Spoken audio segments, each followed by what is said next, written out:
Hey guys, I'm in my car and it's dark, and that's how I like it. Sometimes one of the most annoying things ever is to have to look at your face when you're trying to talk to everybody. So I sometimes try to look above my face or look to the sides so I don't have to see it. uh, well, I'm back tonight, tonight, whatever time it is for you. And hey, I just want to say real quick, thank you for all the new subscribers to the channel. Thank you for being here and being supportive in this community. Hi, guys.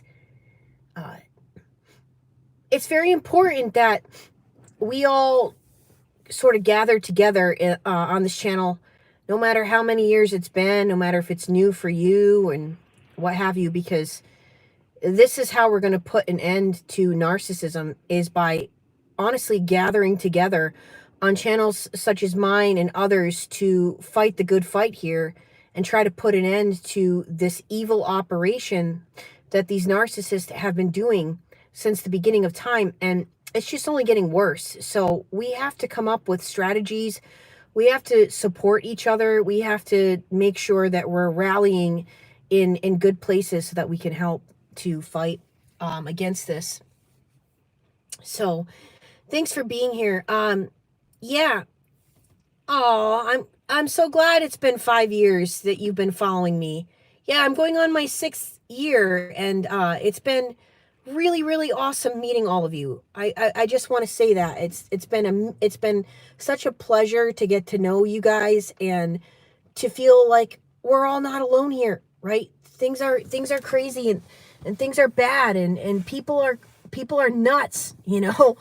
Um, well, I wanted to throw this question out to all of you before I get started in today's topic, which was I know it's dark. Which was this topic today was influenced by a lot of my sessions I had in the last 2 days. And so I wanted to ask you guys, what do you think is the thing that all narcissists want of you and of all of us? What do you think it is? I'm going to wait and see in the comments what you guys say, because some of you, when I tell you what it is, you're going to be like, that's really horrible. Like, why would you think that or say that? I don't think that's what it is. But wait till you hear what I've got to say about that. Lady T says they want your soul. Exactly. And what would they have to do, Lady T, in order to get your soul?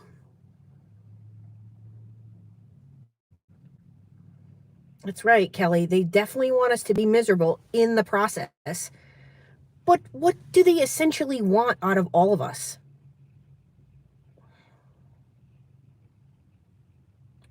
Because let me tell you right now, the answer to this question is, if you stay with these people or you keep these people around, this is what's going to happen to you. This is the end result.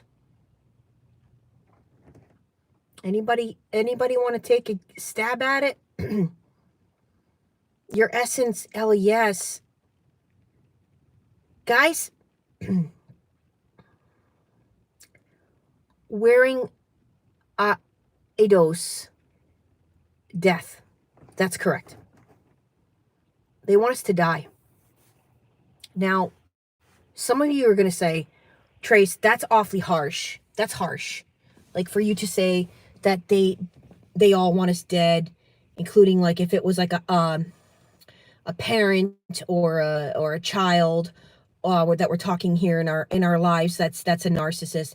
But guys, that spirit inside of them that is operating inside of them, yes, that's what it wants. So it is going to kill you, okay?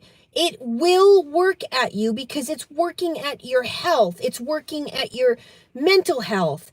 It is trying at every level to get you to feel so small. And in the interim, your health is declining. You're feeling awful in all these ways. And guys, especially if it was an intimate partner that you have nothing to do with anymore, like you don't even speak to this person, they would be elated to find out that you died. Elated. And some of you might think, no, that's not true. That's not true. I mean, that's a far reach. Now we're going over the top. No, guys. No, we're not. Because you are a person, don't forget, that knows who that person is. They would be happy if you were no longer on this planet because you know them. Now, they might be going around fooling all kinds of other people, but they know in the back of their minds that you are the person that actually knows what they're truly made of and what they're capable of and who it is they really are. You were knocking on hell's door, putzing around with these demons. And they know that. They know that you know. Oh, and when they know that you know, they want you dead. They want you dead. Okay? I'm not making this up, you guys. Rishav Gupa asks if I believe in the law of attraction. Well, it's actually funny that you ask me that question because I will be doing a video, hopefully before I leave here, before I leave to go where I'm going this week. I was going to do a whole video about my own personal experience with New Age. It may not be your experience, but just telling my story with it might help a lot of you out there. And there is a lot of aspects of law of attraction that go with New Age spirituality, and I definitely want to talk about that and just tell you what I experienced and what I believe I know. Hi, Val. Long time no see, my friend. Hi, Janet. Hi, The New Life. Yeah, guys. That spirit, which they all have, that's operating inside of them. I know I look crazy because there's rain all around the the windows here, and I don't feel like putting my light on. We don't need to get that close to my face here, okay? And maybe it's best that I'm in the dark as I give you guys this message because it's a strong one. It's not a message anybody wants to receive, but I am telling you guys the truth. I am telling you. That's why you got to get away from these people because they're killing all parts of you, you guys. It's not just the physical health. It's your feelings about yourself, which will indeed affect your spirit and your soul. It wears at you. It breaks you down. It will help you to become someone you're not. And it's just, this is why I know, okay? I gotta get my rear end in gear in talking to more high school kids. I got it. This has got to be something I got to make time for this year because I got to get in front of more high school kids because the most unfortunate part about this is the young adolescents I am currently working with, that they don't know any better. I mean, can you imagine? This is their first experience in an intimate relationship with someone, and they're with a demon. They're with a narcissist, and this is all they know. They don't know anything else. They don't understand that this is not as good as it gets. You know what, guys? I said to a client of mine today, I said, you know, here you are grieving this narcissist the umpteenth time because he is push and pulled for, 14 years of your life, push and pull, push and pull, push and pull, left you, came back, left you. Yes. And she knows that this is like an addiction, like anything else that she's been pulled into. There's so many layers. It's not just an addiction. We all know. That's why I could do a video about narcissism till I'm dead if God decided to keep me into my 90s, and I'd still have a video every day to do about narcissism. There's so many layers to this. But I said to her today, could you imagine if you were grieving a person that actually treated you right, that is no longer here? Could you imagine what that feels like? And her and I said, picture that man, like a really good guy that treated you with the utmost respect. There never was a day in your life while you were with him that he didn't treat you with respect. He was good to you. He loved you to the bitter end. He even loved your faults. He loved you through that. Could you imagine what that would feel like to grieve that man? I don't know. I feel like I was like giving some otherworldly advice here because because I'm laughing here, but I mean, we are grieving, you guys. I want to give some perspective for a second, because I know I've worked with these folks, you guys, that were grieving that person that is no longer here. I've worked with widows. I've worked with men who, lost their wives, women who lost their husbands, and I'm talking like good people that they lost. And that's a whole different level of grief that I and many of us will never understand or know. But can you imagine that? Like, we are grieving like the scum of the earth. I'm trying to, I'm trying to give us perspective, but we're sitting here grieving people who don't deserve our grief. People who would laugh in the face of our grief. People who would make fun of us. People who do make fun of us. People who never had our hearts in their hands and understood that when they signed up for marriage, or signed up to be our friend, or signed up to be our parent, or signed up to be our child, or whatever the situation is for you. These people have murderous hearts, and everything in their life is competition. And when you came along and you marched along in their life, having a big heart, understand what I'm going to tell you here. Understand what I'm saying. When you marched along in their life with your big heart, even bigger challenge for the narcissist. Big heart, even bigger challenge. These people love a challenge. They love unavailable people. Can't tell you how many people I've worked with. Their relationship started off, especially intimate relationships, when you were with someone else. They love that. Oh. Or if they were with someone else and they thought you were into them. They love things that are wrong. They get off on these things, you guys. And then once they've got you, they're not interested in you any longer. On to the next. But especially if you have a good heart, they love thinking that they corrupted your character. Are you hearing me tonight, you guys? Are you hearing this? They love this. They love thinking that they corrupted a good soul, because that evil inside of them that lurks through their bones and their blood enjoys all of this. And some of you aren't ready to hear this tonight. You're not ready to hear this. You can't comprehend what I'm saying. And that's okay, because one day you're going to see this video, and one day you're going to come back to it and be like, man, I am feeling this wholeheartedly. This is the truth. Ella, your question, why did we go along with it? All knowing who they are is what blows my mind. Again, that's a layered answer, a layered question, and a layered answer. But the main thing I want you guys to understand is tonight, imagine if you were treated correctly.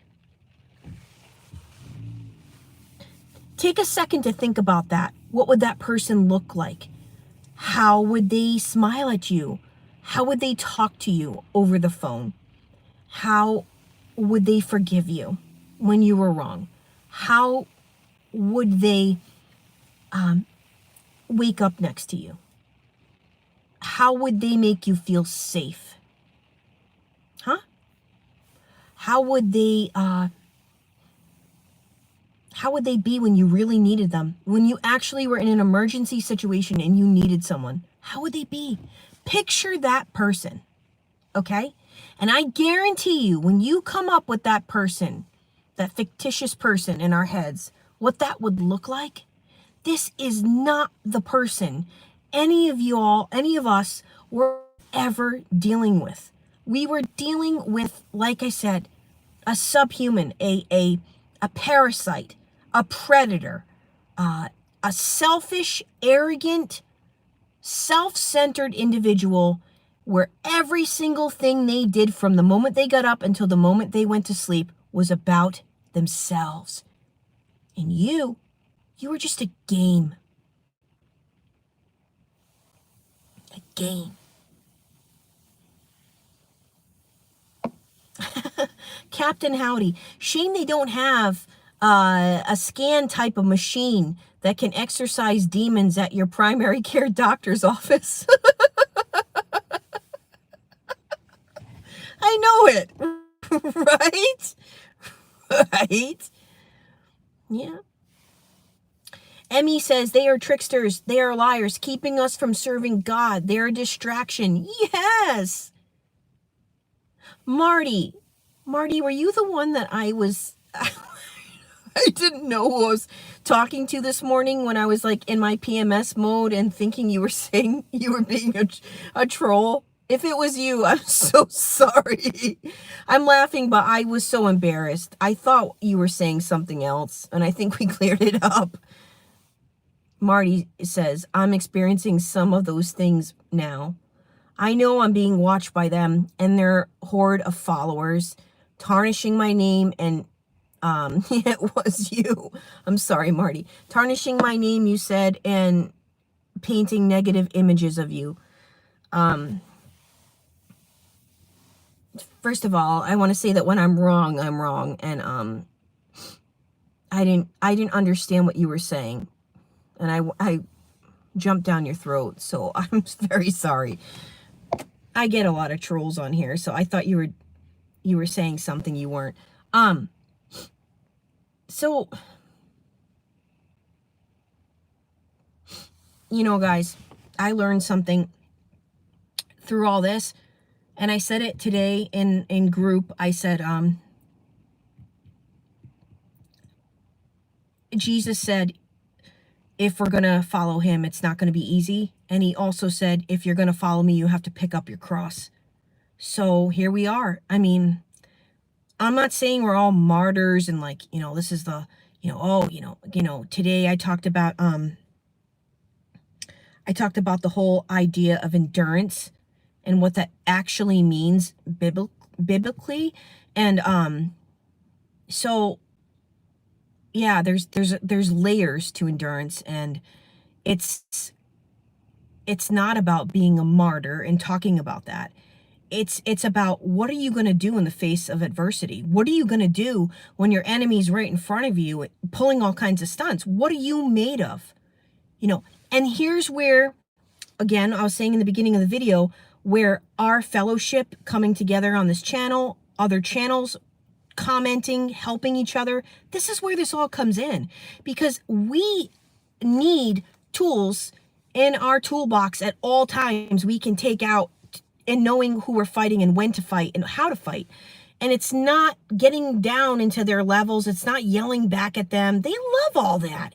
But it's about, what are we going to do? So knowledge is power. And that's why we're spreading the awareness here. So we have equal knowledge that we can help each other with, you know, because this is not easy stuff. These people, you know, they're poking polar bears all day. They're sitting there doing this to us all day. We're already upset from the gazillions of things that they've done, and they just keep it up. And then if you react, which is such a thing, reactive abuse, oh man, that's why you can't. They're waiting for you to do this so they can use it against you. I think it's called Trial with the Devil. It's on Netflix. I watched that documentary early this morning. Watch it and tell me what you think.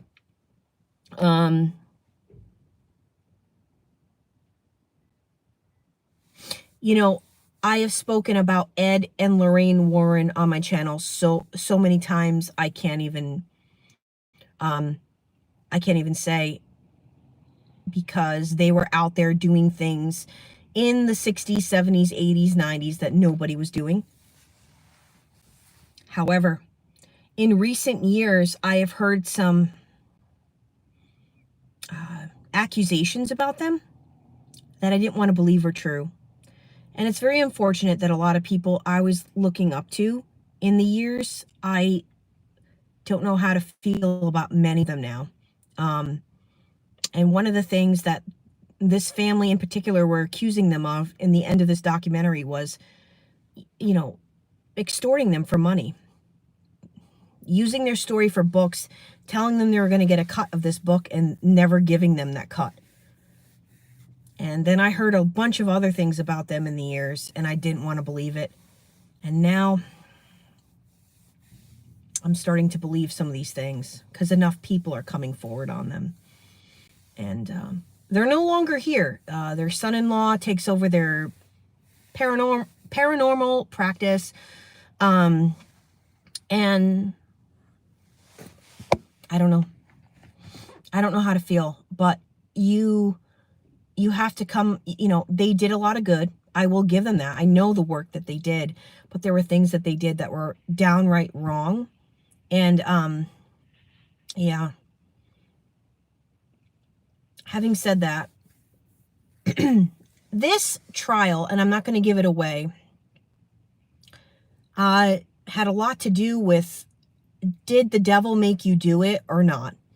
You know, and I am in no way, shape, or form ever going to try and tell us that, oh, the narcissist has an excuse because, you know, they're under severe oppression and depression and possibly possession from an evil spirit or evil spirits plural. No, we're not giving them, this is not giving them the right to this or an excuse for their behavior, because a lot of people will say, is that what you're doing? No. But anybody that's had encounters with narcissists, and I'm talking malignant types like psychopaths, there comes a point in time that you're like, this is not normal behavior. And also there's all this paranormal and supernatural things going on around this person and that they're bringing into my life. And that's when your eyes start to open, like, this is real. So can people use that to their, you know, advantage or disadvantage? Of course. Of course. But I'm saying that the devil's whole thing is to go around making you believe he does not exist. And if he can do that, he's got masses. See, we're walking around, you know, all of us are walking around right now in the spiritual world where everything is worldly, you know, and everybody wants you to live by the flesh and wants you to live worldly. Okay? And where you got to get right is your relationship to God yourself, so that you have discernment over all people, places, things, including what's going on with yourself. If you can't fix what's going on inside of you and you're pointing your finger at everybody else, you're not going to help anyone. And you're certainly not helping yourself, you know? But yeah, I mean,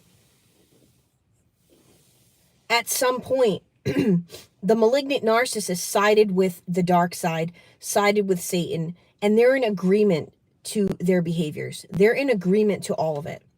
And they're okay with all this. And they do want you dead, you guys.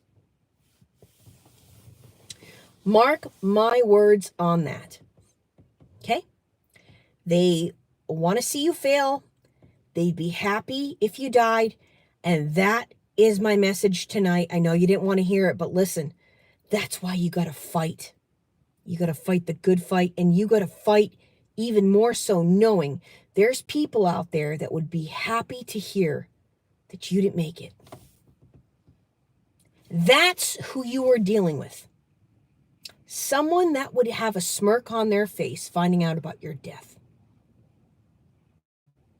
And I'm telling you the truth. Okay?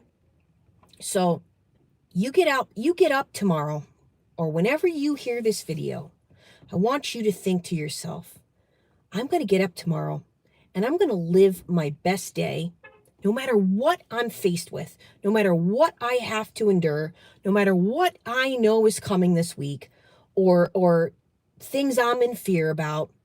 A lot of people right now are going through financial difficulties. It's not a pleasant time in life right now, okay? And this is worldly. This is around the world. But I want you to just get up tomorrow and say, you know what? I'll be damned if that Satan and his demons that were sent to me are going to have any effect on my life any longer whatsoever. As a matter of fact, now that I know that they want this, guess what? I am going to go out there tomorrow and I'm going to live my life, and I'm going to do it in the way that's correct. I'm going to do it in a way that's pure, and I am going to keep my spirits up. No matter if it's the last thing someone tries, some of these demons try to take from me, is my spirits and my sense of humor and my joy that I was born with, my God-given joy.